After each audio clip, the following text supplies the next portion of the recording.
ॐ अज्ञानतिमिरन्धस्य ज्ञानाञ्जनशलाकया चक्षुरुन्मिलितं येन तस्मै श्रीगुरुवे नमः। श्रीचैतन्यमनोभीष्टं स्थापितं येन भूतले स्वयं रूप कदा मह्यं ददाति स्वपदान्तिकं। वन्देऽहं श्रीगुरु श्रीयुतपदकमलं श्रीगुरुन् वैष्णवंश्च श्रीरूपं सागरजातं सहगण रघुनाथान्वितं तं सजीवं साद्वैतं सावधूतं परिजनसहितं कृष्णचैतन्यदेवं श्री राधा कृष्ण पादान सहगण ललिता श्री विशाखान्वितांश्च। हे कृष्ण करुणा सिंधु दीन बंधु जगतपते गोपेश गोपिका कांता राधा कांत नमस्तुते। तप्त कांचन गौरांगी राधे वृंदावनेश्वरी वृषभानुसुते देवी प्रणमामि हरिप्रिये। वाञ्छाकल्पतरुभ्यश्च कृपा सिन्धुभ्य एव च पतितानां पावनेभ्यो वैष्णवेभ्यो नमो नमः। नमो विष्णुपादाय कृष्णपृष्ठाय भूतले श्रीमते भक्तिवेदांत स्वामीति नामिने नमस्ते सरस्वती देवे गौरवाणी प्रचारिणे निर्विशेष शून्यवादी पाश्चात्य देश तारिणे। जय श्री कृष्ण चैतन्य प्रभु नित्यानंद श्री अद्वैत गदाधर श्रीवासादि गौर भक्त वृंद। हरे कृष्णा कृष्णा कृष्णा हरे हरे हरे राम राम राम हरे हरे। हरे कृष्णा। तो हम लोग जो हैं 12वें अध्याय में भक्ति योग में हैं एट प्रेजेंट, जिसमें भगवान भगवान अर्जुन को बता रहे हैं कि मैं स्वयं स्वयं अहम ना। इसमें बताए थे 6वें 7वें श्लोक में बताए थे तेषाम अहम समुद्धार्थ मृत्यु संसार सागरात। मृत्यु के इस संसार से भव बंधन से मैं उनका उद्धार करता हूँ समूल रूप से। समुद्धार्थ मतलब समूल रूप से मैं स्वयं खुद ओनली मैं कृष्णा उनका उद्धार करता हूँ। किनका? जो सबसे पहले 8वें नंबर में अपना मन और बुद्धि पूर्ण रूप से भगवान को दे चुके हैं, जो सारे कार्य मन और बुद्धि पूर्ण रूप से श्रद्धा भगवान के अंदर उनकी रहती है। ठीक है। 90 में बताते हैं अच्छा तुम अगर ये नहीं कर सकते हो तो क्या करो, तुम विधि विधान का पालन करो। विधि विधान का पालन करने से क्या होगा, तुम मेरे लिए चाह मुझे प्राप्त करने की चाह को उत्पन्न करोगे। अभ्यास योगेन ततो माम इच्छा तुम धनंजय, है ना, कल हम पढ़ा था हमने। अभ्यास करो, भक्ति के अभ्यास जो हमारे आचार्य गुरुओं ने हमारे बताया गया विधि विधान, उनका हम पूर्ण रूप से फॉलो करते हैं तो हम भी उस कैटेगरी में चले जाएंगे जिससे हमें भगवान उद्धार कर सकते। तो लेवल 1 हमने पढ़ा, लेवल 2 पढ़ लिया, आज लेवल 3 पढ़ेंगे हम। क्या है लेवल 3? तो लेवल 3 है अध्याय श्लोक नंबर 10, है ना। 10 को पढ़ते हैं साथ में मिलके, श्लोक साथ में दोहराएंगे। अभ्यासे अपि अभ्यासे अप्यस्य नहीं नहीं सॉरी अभ्यासे अपि असमर्थो असि अभ्यासे अभ्यासे अपि अपि असमर्थः असमर्थः असि असि मत कर्म परमो भवः मत्कर्म मत्कर्म परमो परमो भव भव मदर्थम अपि कर्माणि मदर्थम् मदर्थम् अपि अपि कर्माणि कर्माणि कुर्वन् सिद्धिम् अवाप्यसि। कुर्वन् कुर्वन् सिद्धिम् सिद्धिम् अवाप्स्यसि। अवाप्स्यसि। कौन पढ़वाएगा? दो दो, दो टाइम कौन बोलेगा? मैं बोल रहा हूँ प्रभु। अभ्यासे अपि असमर्थः असि अभ्यासे अपि अपि असमर्थो असमर्थः असि अस्ति मत्कर्म कृत परमो भव मत्कर्म परमो परमो भव भव मत् अर्थ अपि कर्माणि मदर्थम् मदर्थमपि कर्माणि कर्माणि कुर्वन् कुर्वन् सिद्धम् अवाप्स्यसि। कुर्वन् सिद्धिम् अवाप्स्यसि। यस ललिता माता जी बोलिए। अभ्यासे अपि असमर्थः असि अभ्यासे अभ्यासे अपि असमर्थः असमर्थः असि असि मत्कर्म परमा भव मत्कर्म कर्म परमो भव भव मत अर्थम् अपि कर्माणि मदर्थम मदर्थमपि अपि कर्माणि कुर्वन् सिद्धिम् अवाप्स्यसि। कुर्वन् सिद्धिम् अवाप्स्यसि। अनुवाद। यदि तुम भक्ति योग के विधि विधानों का भी अभ्यास नहीं कर सकते तो मेरे लिए कर्म करने का प्रयत्न करो, क्योंकि मेरे लिए कर्म करने से तुम पूर्ण अवस्था सिद्धि को प्राप्त होगे, है ना। अभ्यासे अपि असमर्थो असि, है ना। अभ्यास मतलब पिछले श्लोक में जो लिखा था ना, सेकंड लाइन में, अभ्यास योगेन ततो माम इच्छा तुम धनंजय। अभ्यास तो, है ना, पिछले श्लोक का अभ्यास यहाँ पे लिखा है अभ्यासे अपि असमर्थो असि। ऐसे अभ्यासों को करने में अगर तुम असमर्थ हो, मत कर्म परमो भव, मेरे कर्म करने में जो परायण है, ऐसे जो है ना, मत कर्म परमो मत कर्म परमो भवः, तो तुम क्या करो, मेरे लिए कर्म करो, है ना। मद अर्थम अपि कर्माणि, मेरे लिए कर्म करने से क्या होगा, कुर्वन्ति कुर्वन् सिद्धिम अवाप्यसि, तुम अपने आप को सिद्धों की लेवल तक ला सकोगे, तुम सिद्धि प्राप्त कर सकोगे, है ना। तो पिछले श्लोक के अभ्यास क्यों नहीं कर सकता कोई, भाई जो हमने कल चर्चा की थी, जो हमारे गुरुओं के द्वारा विधि विधान जो है, विधि विधान जैसे 16 माला है ना। ब्रह्म मुहूर्त में उठना है, सवेरे 4 बजे 5 बजे उठ के जपा करना है, नहाना है, मंगला आरती करनी है, भगवान के लिए फूल चुनना है, प्रसाद ही ग्रहण करना है ना, रीडिंग हियरिंग करना है, एकादशी का व्रत रखना है। हमने ये सब पढ़ा था कल, क्या क्या बताए थे, काफी सारे रूल्स बताए थे।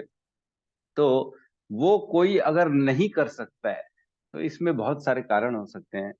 कोई सपोज करो बच्चा है, छोटा है ना। एक हमारे जो है ना, हमारे ग्रुप में एक छोटे हैं, 10वीं क्लास के हैं, भक्त हैं हमारे, काफी अच्छे डिवोटी हैं। वो बेचारे बड़े परेशान हैं अपने, मतलब परेशान इन द सेंस, थोड़े से घर वालों के कारण वो इतना कर नहीं सकते, छुप छुप के करते हैं लेकिन कर नहीं पाते। उनके घर वाले मोबाइल छीन लेते हैं, है ना, उनको ज्वाइन नहीं करने देते हैं हमारी क्लासेस में, और भी काफी तरह के रेस्ट्रिक्शन है। तो बेचारे क्या करें, मजबूरी है, नहीं कर सकते। तो ऐसे ही कुछ अपने फैमिली के कारण, कुछ अपने पति पत्नी के, जो है ना, जैसे अभक्त है किसी का पति, किसी की पत्नी, वो जो है ना मना करती है, अलग अलग तरह के उनके ऊपर जो है ना प्रेशर डालती हैं, या जो भी इस तरह का जो भी कारण हो सकता है नहीं करने के, ऐसे बहुत सारे कारण हो सकते हैं। इसके अलावा एक कारण ये भी है कि हो सकता है उसका समाज उसको अलाउ ना करता हो, जैसे हरिदास ठाकुर, है ना, जिनको जो है ना माला करते थे, भगवान का नाम लेते थे, तो उनको 22 बाजार में जो है ना कोड़े मार के जो है ना जान से मारने का उनको जो है ना दंड मिला था। क्यों? क्योंकि सिर्फ भगवान का नाम लेते थे। और वो कौन से कुल में थे? वो यवन कुल में उत्पन्न हुए थे। तो वैसे अगर कोई यवन कुल का है और कोई ऐसे प्रदेश का, ऐसे जैसे सपोज करो हमारे पाकिस्तान में भी हमारा जो है ना इस्कॉन के मंदिर है, तो वहां पे भी तोड़फोड़ हो जाती है कभी भी। क्यों? क्योंकि वहां मना करते हैं। बांग्लादेश में हमारे भक्तों को मार दिया गया। क्यों मार दिया गया इस्कॉन के भक्तों को? क्योंकि वो लोग अलाउ नहीं करते, उनको अच्छा नहीं लगता भगवान कृष्ण की भक्ति करना। तो इस प्रकार के हजार कारण निकल सकते हैं कि कोई अभ्यास नहीं कर सकता, मजबूरी है उसकी, और वो नहीं कर सकता क्योंकि अगर दिखाई देगा तो उसको मार दिया जाएगा या कहीं से भी प्रताड़ना दी जाएगी। तो ये श्लोक आज के लिए तो एप्लीकेबल है ही है, लेकिन ये आगे के लिए बहुत ज्यादा इंपॉर्टेंट होता चला जाएगा, है ना। जैसे जैसे कलयुग बढ़ेगा, इस श्लोक की इंपॉर्टेंस और बढ़ती चली जाएगी, है ना। आज तो हमको कोई मना नहीं करता है, हम लोग देश में जाते हैं, कीर्तन करते हैं, 16 माला करते हैं, हरे कृष्णा बोलते हैं, टीका लगाते हैं चंदन का, और गले में कंठी धारण करते हैं। कोई मना नहीं करता, इजीली करते हैं। लेकिन आगे चल के कलयुग में ये सब करना भी संभव नहीं होगा, है ना। आपको मार दिया जाएगा या जो भी ऐसी परिस्थितियां बैठेंगी कलयुग में, भगवान का नाम लेना भी बहुत कठिन हो जाएगा। तो क्या करना पड़ेगा उस समय? अगर भक्ति के विधि विधानों का भी फॉलो फॉलो नहीं कर सकते तो मेरे लिए कर्म करने का प्रयत्न करो। तो भगवान के लिए कर्म करने का प्रयत्न मतलब कृष्ण कर्म करने का प्रयत्न करो, तो फाइनली तुम भी उस कैटेगरी में आ जाओगे, सिद्धि प्राप्त कर लोगे। तो तात्पर्य में प्रवेश करते हैं। तात्पर्य शील प्रभुपाद की जय। यदि कोई गुरु के निर्देश अनुसार भक्ति योग के विधि विधानों का अभ्यास नहीं भी कर पाता, तो भी परमेश्वर के लिए कर्म करके उसे पूर्ण अवस्था प्रदान कराई जा सकती है ना। एक के बाद एक देखो रास्ते कितने सारे हैं। अगर कृष्ण की प्राप्ति हर इच्छा है तो रास्ते बहुत हैं। आप, कई लोग होते हैं, अरे मेरे से नहीं होती माला प्रभु जी, एक माला नहीं होती है ना। एक माला करने में भी लोगों को बड़ी कठिनाई होती। आश्चर्य की बात है नहीं। पहले मैं भी 2 माला से स्टार्ट किया था। सबसे पहले 2 माला करता था, 4 माला करता था, 8 माला करता था। 8 माला जब पहुंचा ना तो बहुत तकलीफ होती थी कि मैं 8 माला कैसे करूं, मेरे पास समय नहीं है। बड़ा मुश्किल होता था 8 माला करने में। और लेकिन आज की डेट में देखो 16 माला करते हैं। और 16 माला, भगवान की ऐसी कृपा है कि 16 माला करते हैं और उसके बिना नींद नहीं आती। ऐसा लगता है कैसे भी करके सोने से पहले 16 माला करें। मैं और अमृत प्रभु गए थे केदारनाथ, मेरे को आज भी याद है। केदारनाथ के ऊपर की चढ़ाई किए थे हमने, और चढ़ाई करके 16 किलोमीटर की चढ़ाई करके बहुत थक गए थे। और इत्तेफाक से उसी दिन शाम को 8 बजे हमारा बहुत बहुत भव्य दर्शन हो गया। इतना बहुत मजेदार दर्शन हो गया, आपको क्या बताएं। रात को स्वयं हम लोग जाके अंदर भगवान का अभिषेक करके आए थे। 11:30 12 बज गए थे हमको हमारे टेंट में प्रवेश करने में, है ना। हमने टेंट में 11:30 12 बजे प्रवेश किया। तब याद आया यार मेरी तो 4 माला पेंडिंग है। रात को इतना थकावट के बाद, अरे बाप रे, हरी बोल हो गया था। बैठ के माला किए आधा घंटा पौन घंटा ठंड में। इतनी ठंड लग रही थी, इतनी नींद आ रही थी, क्या बताएं। लेकिन माला किए, फिर माला करके सोए, है ना। तो अद्भुत था वो भी। क्यों, आज याद आता है कि देखो कैसे आदमी जो है ना अपने कमिटमेंट, अपनी निष्ठा पे बंधा हुआ रहता है कि करना है मतलब करना है, कुछ भी हो जाए। तो इस प्रकार कहने का मतलब ये है कि जो नहीं कर सकता उसके लिए है कि वो कृष्ण के लिए कर्म करे। कृष्ण के लिए कर्म क्या होता है? कृष्ण के लिए कर्म मतलब बहुत सारे कर्म हो गए। जैसे भक्तों के लिए सेवा करना, भक्तों की सेवा करना, है ना।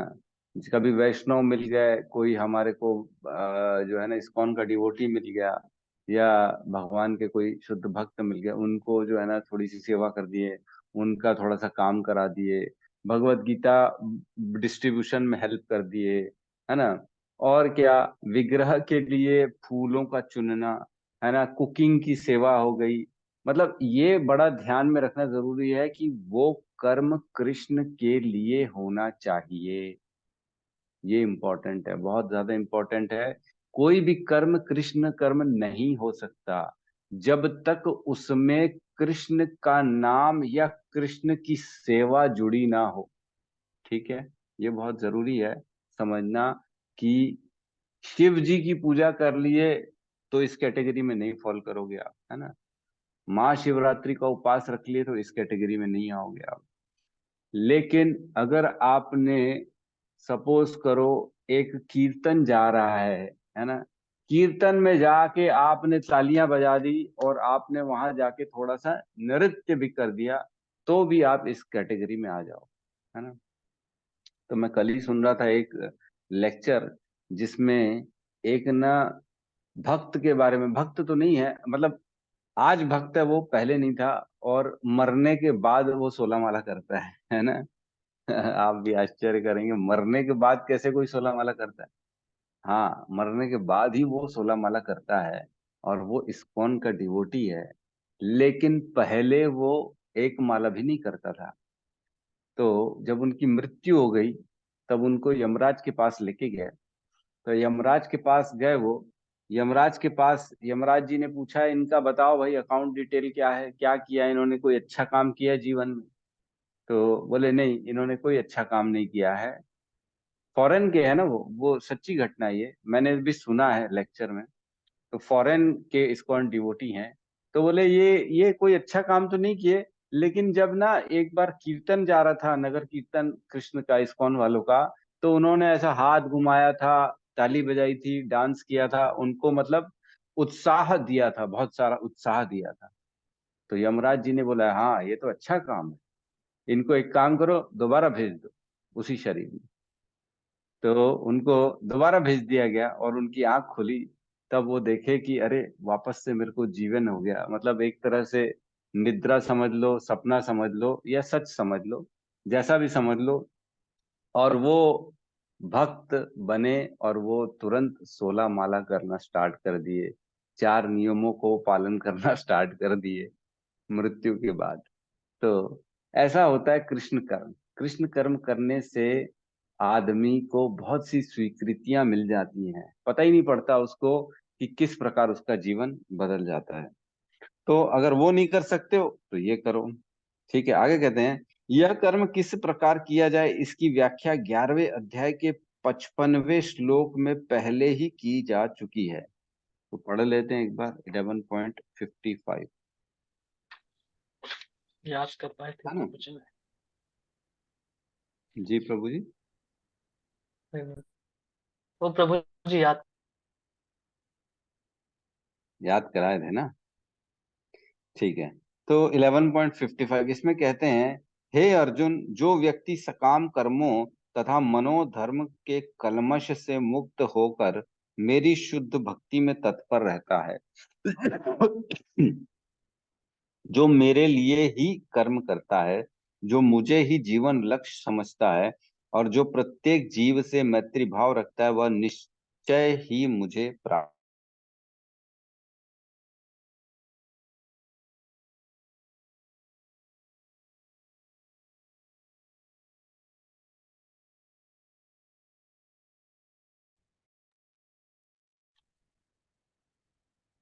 हरे कृष्णा।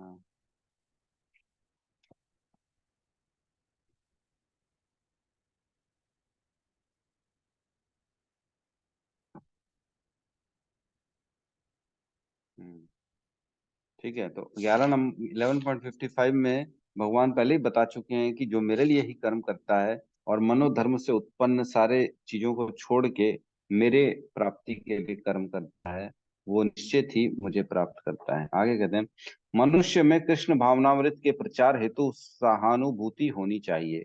जैसे कि मैंने बताया कि सिर्फ हाथ हिला दिया तो भी क्या स्थिति रही उसकी, है ना? सहानुभूति नहीं होती तो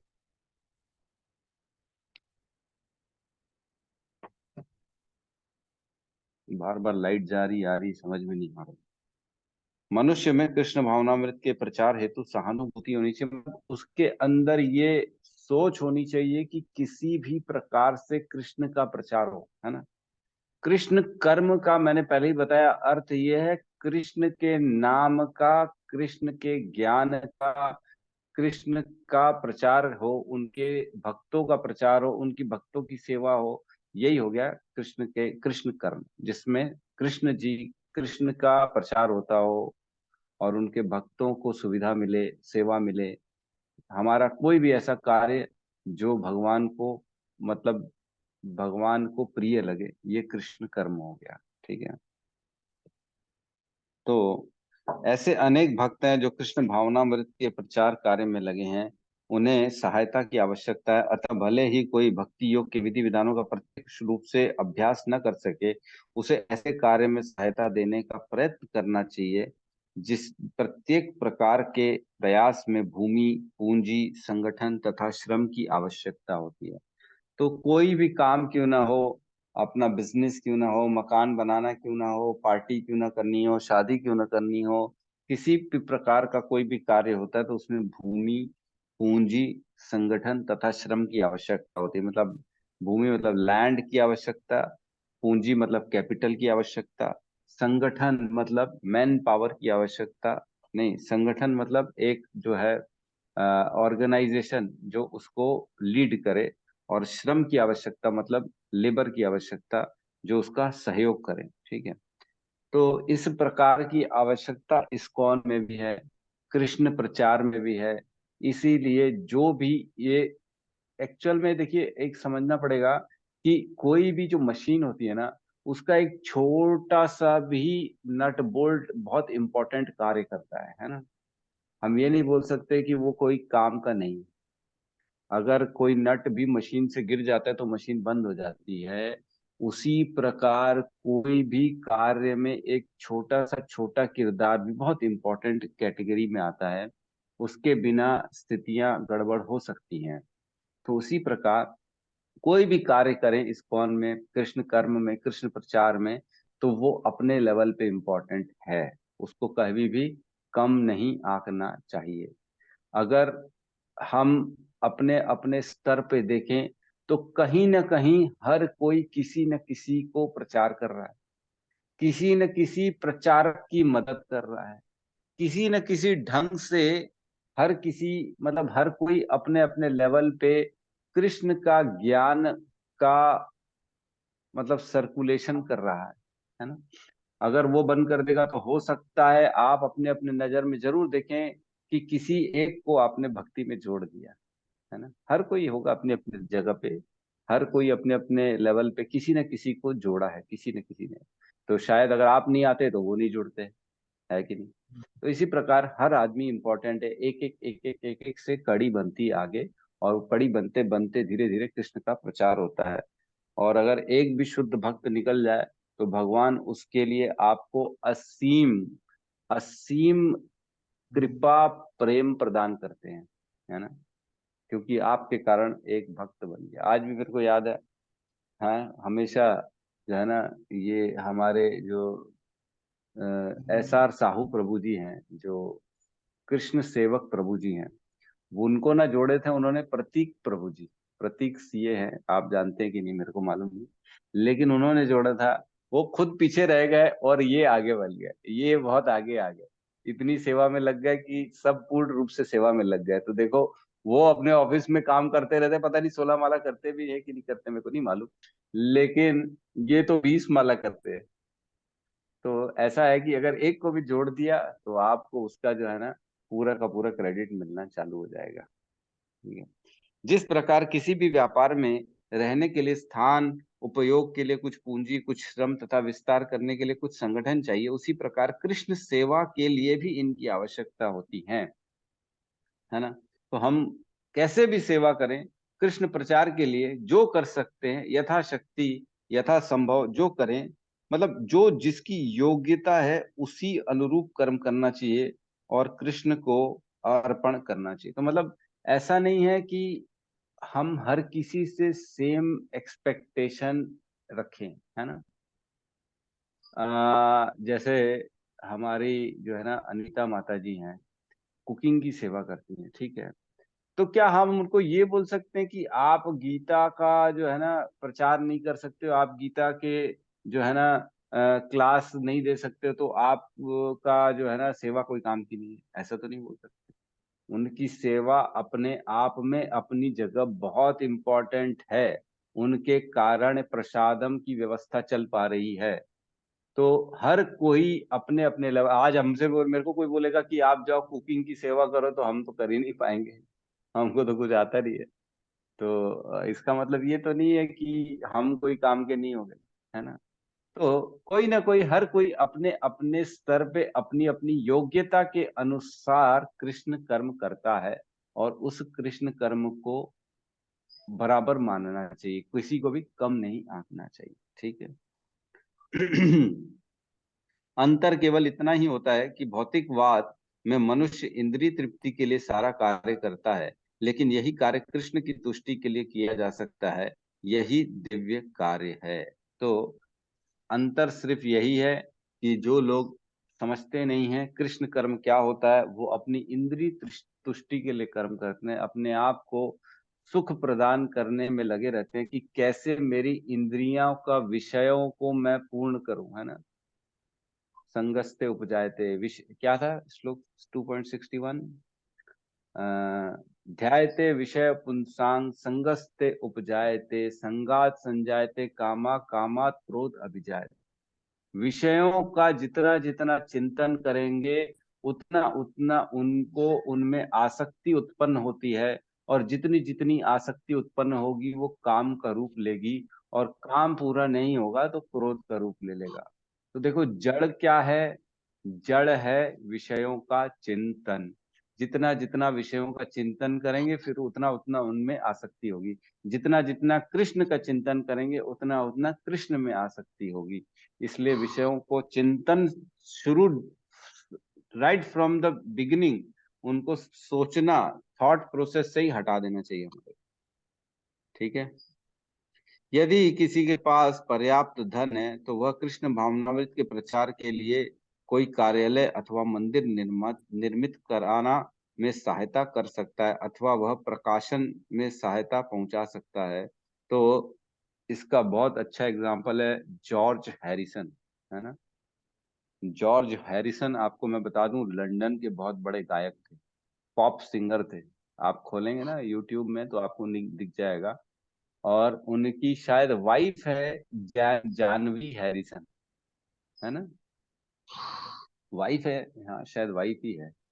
तो इन्होंने अपना पूरा लंदन का घर बंगलो इस्कॉन को दे दिया था, जहां पे आज मंदिर है, जहां पे राधा लंडनेश्वर भगवान वहां पे विराजमान है उनके घर में।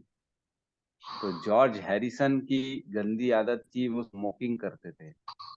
तो शीला प्रभुपाद से जब बात की उन्होंने, बोला कि प्रभुपाद मैं स्मोकिंग नहीं छोड़ पा रहा हूँ, मैं बहुत जो है ना उदास हूँ, और मैं आपके मदद नहीं, मतलब आपके जो बताए हुए उपदेशों को फॉलो नहीं कर पा रहा हूँ।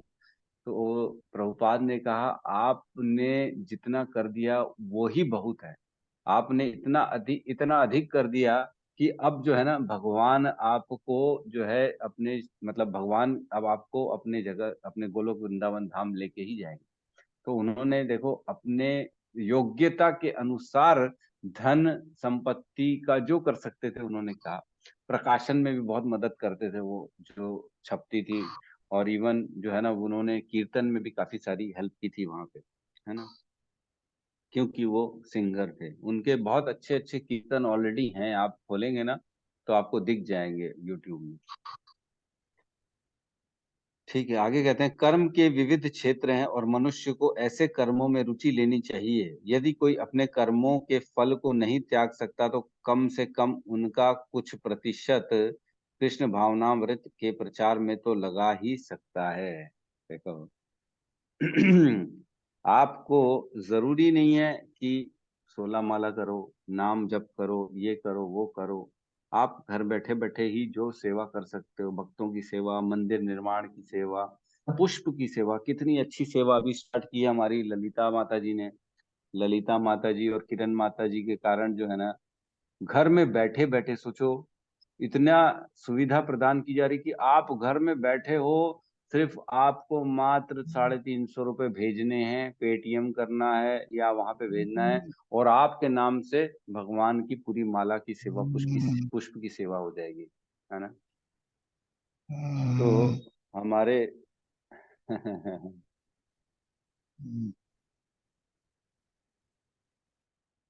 तो हमारे भक्तों ने काफी अच्छा ये सराहनीय कदम उठाया है कि आपके नाम से सेवा हो जाएगी और आपको उसका फल मिल जाएगा। ठीक है, घर बैठे बैठे ही। आगे कहते हैं, अच्छा कुछ प्रतिशत कृष्ण भावनामृत में लगाना चाहिए, तो कम से कम 10% कहते हैं आचार्य लोग की लगाना चाहिए।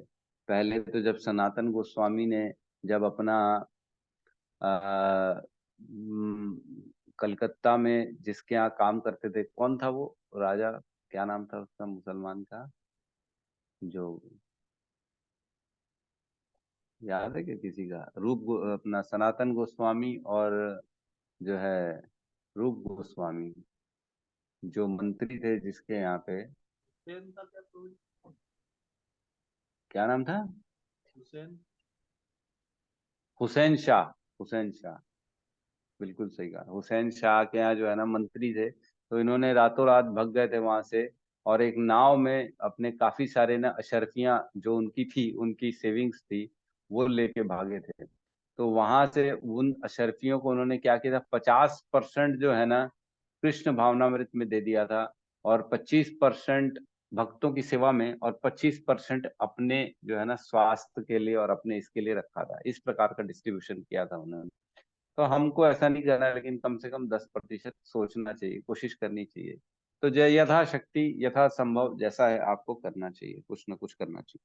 इस प्रकार कृष्ण भावनामृत की दिशा में स्वेच्छा से सेवा करने से व्यक्ति भगवत प्रेम की उच्चतर अवस्था को प्राप्त हो सकेगा, जहां उसे पूर्णता प्राप्त हो सकेगी। तो स्वेच्छा से इज इम्पोर्टेंट, अपनी इच्छा से करना चाहिए, है ना।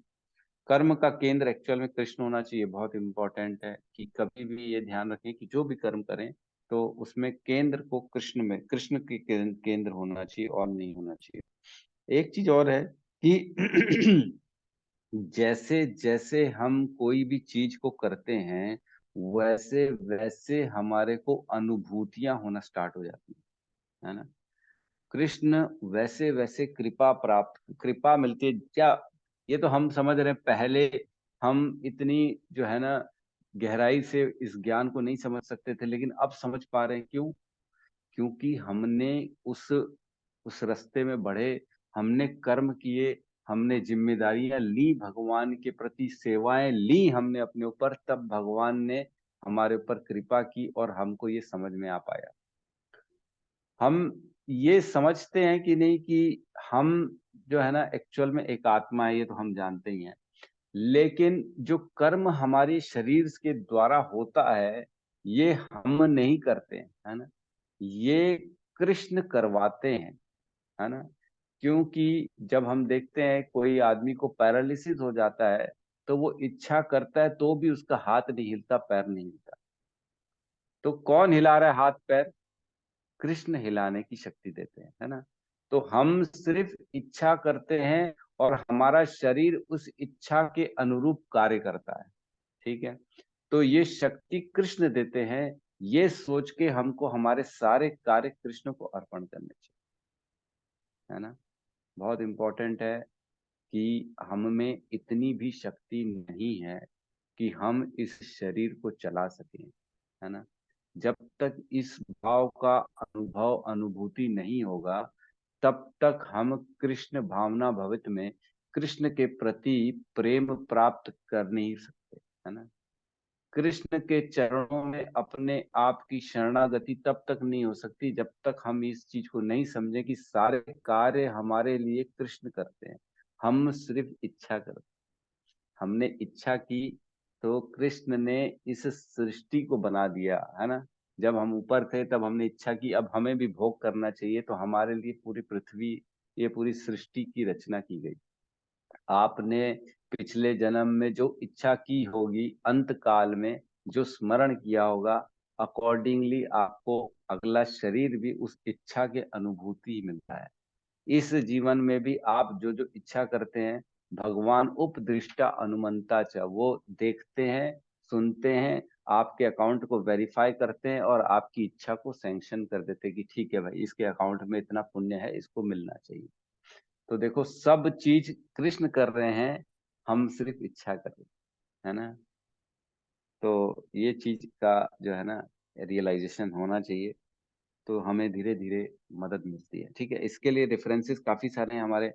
9.27 और 28, इसमें भी हमने इसी से मिलते जुलते श्लोक्स को पढ़ा है। एक बार पढ़ते हैं 9.27 28।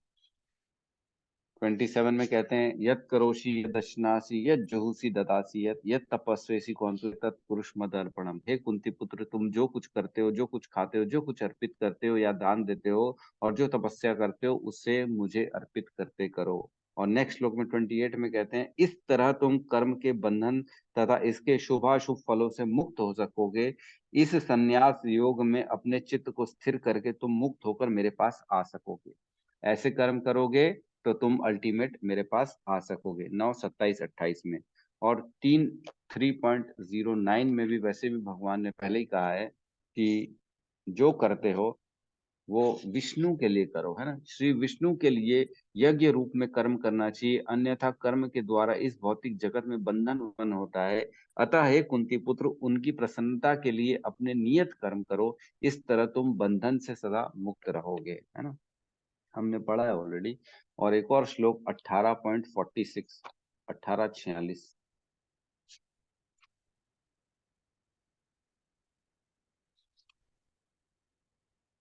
इसमें कहते हैं जो सभी प्राणियों का क्या उद्गम है और सर्वव्यापी है, उस भगवान की उपासना करके मनुष्य अपना कर्म करते हुए पूर्णता को प्राप्त कर सकता है ना। तो इस तरह भगवान की पूर्णता, भगवान को हम प्राप्त कर सकते हैं इन इन सारे माध्यम से। इसमें एक और श्लोक है श्रीमद् भागवतम का 11.2.47 और 48। तो इसको अपन कल पढ़ेंगे, आज तो समय हो गया है, तो आप सबसे निवेदन है कि कल इसको पढ़ें, तो हम इसमें थोड़ी सी चर्चा कर लेंगे शुरुआत में, है ना। तो इसमें यहीं पे ही है इसका बस लगभग लगभग। तो एक भक्त को दूसरे भक्त के प्रति कभी भी ना द्वेष नहीं रखना चाहिए कि मैं कृष्ण कर्म कर रहा हूँ तू नहीं कर रहा है। आदमी को सपोर्ट करना चाहिए, भक्तों को हर तरीके से जो हो सके, जैसा भी हो सके सपोर्ट करना चाहिए। कभी भी निंदा नहीं करनी चाहिए, कभी भी द्वेष नहीं करना चाहिए, कभी भी क्रेडिट लेने की होड़ नहीं होनी चाहिए कि मेरे को इस कर्म का जो है ना, मेरे को उसका जो है ना फल मिले, मतलब मेरा नाम हो, मेरे को शाबाशी मिले, इस तरह का कभी भी होड़ नहीं होनी चाहिए। क्योंकि आपको ध्यान होना चाहिए कि मेरे अंदर परमात्मा बैठे हैं और परमात्मा उसको देख रहे हैं, न कि हमारे सीनियर देख रहे हैं। और देख भी रहे हैं, नहीं भी देख रहे हैं, तो भी ना भगवान सबके हृदय में है, वो उनको वो अनुभूति प्रदान कर ही देते हैं कि जो है ना आप जो है इनको जो है ना इनके प्रति ऐसा ऐसा है। ठीक है, 11.2.47 और 48। ठीक है, श्रीमद् भागवतम, कल इस पे हम थोड़ी सी चर्चा कर लेंगे। ठीक है, किसी का कोई प्रश्न है, कोई अपना रियलाइजेशन है, कोई कुछ कहना चाहता है तो स्वागत है। यस, गौतम हरे प्रभु कृष्ण कहिए। प्रभु जी, दंडवत प्रणाम। प्रभु जी मतलब भगवान की सेवा में जैसे क्या बोलते हैं, गलत तरीके से कमाए गए पैसे को भी हम लगा सकते हैं, मतलब कोई अगर जैसे देना चाहे या कुछ भी ऐसा है तो।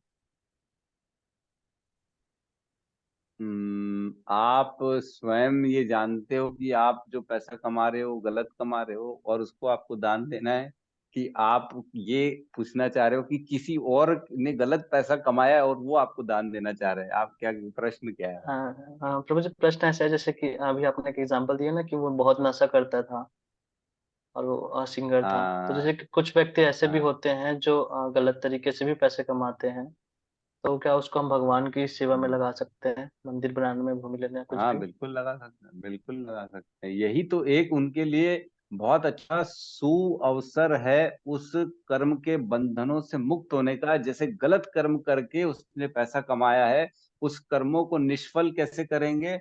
अगर उस पैसे का कुछ प्रतिशत भगवान की सेवा में लगा देंगे। लेकिन इसका मतलब ये नहीं है कि ये आगे के लिए भी फॉर्मूला हो गया, आप गलत ढंग से कमाओ और उसको भगवान का कुछ हिस्सा भगवान में डाल दो तो आप फ्री हो जाओ, ऐसा नहीं है। ये ऐसा है कि आपने कर लिया है, लेकिन अब उससे मुक्ति चाहते हो, तो आप अभी ऐसा कर लो, लेकिन इसका मतलब ये नहीं कि हमेशा के लिए हो गया है। जी प्रभु जी। तो उनको बड़ा एहसास था। अब उन्होंने देखो, जो हम पहले भी चर्चा किए थे ना, संस्कार जो होते हैं ना इतनी जल्दी छूटते नहीं है। तो वैसे ही है कि जो सिगरेट विगरेट की दो चार उनकी आदत थी वो छूट नहीं पा रही थी, लेकिन उन्होंने पूर्ण रूप से प्रभुपाद को अपना सब कुछ समर्पण कर दिया था। तो उनको कृपा मिली अपने आचार्य की, अपने गुरु की, और उनका ऑब्वियसली भगवत धाम गए होंगे वो। जी सावित्री माता जी कहिए। हरे कृष्ण प्रभु जी, दंडवत प्रणाम। प्रभु जी, जैसे कि अभी हम सुबह सुबह नहीं नहा पाते हैं, डिस्टर्ब होता है, ये होता है, तो हम 7-7 बजे नहाते हैं।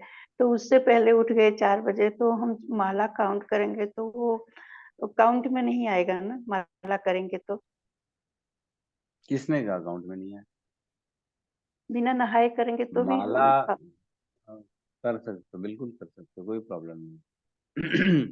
बस उठिए, हाथ मुंह धोइए स्वच्छता से, और जी। अपने आप को ना कोशिश करें थोड़ा सा साफ सुथरा, हाथ मुंह धो के अच्छे से साफ रह के फिर उसको माला को स्टार्ट करें तो ज्यादा बेहतर है। नहा ले तो और भी अच्छा है, नहीं नहाए तो भी कोई, क्योंकि माला में भगवान के नाम में कोई भी नियम और कानून नहीं है। आप कभी भी किसी भी समय माला कर सकते हो, आधी रात को, शाम को, सुबह, दोपहर, किसी भी समय। मुझे ऐसा लगता कि मेरे कपड़े तो साफ नहीं रहेंगे तो नहाएंगे नहीं तो माला काउंट नहीं होएगा, इसलिए मैं खाली भगवान का नाम लेती बैठती हूँ, नहीं कर पाती हूँ प्रभु जी। फिर स्नान करके करती हूँ, तो दिन में करते हैं पर मन भटकता है, इधर उधर डिस्टर्ब होता है ना, इसके लिए। तो नहीं नहीं, आप सीधा उठो, अपना मुंह हाथ मुंह धो, ब्रश व्रश करो और माला करने बैठ सकते हो। स्वच्छ आसन, कोई प्रॉब्लम नहीं, बिना नहाए बैठ सकते हो।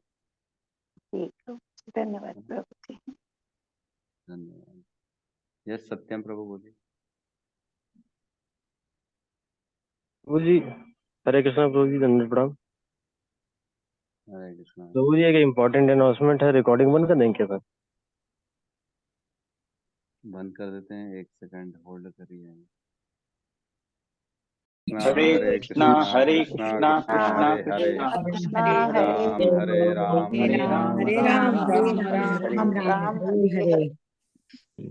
सभी भक्त सभी वृंद भक्तवृंद की की जय। प्रभु जगद्गुरु श्री प्रभुपाद की जय। निताई गौर प्रेमानंदे। हरि हरि बोल। हरि हरि बोल। हरि हरि हरि। बोल।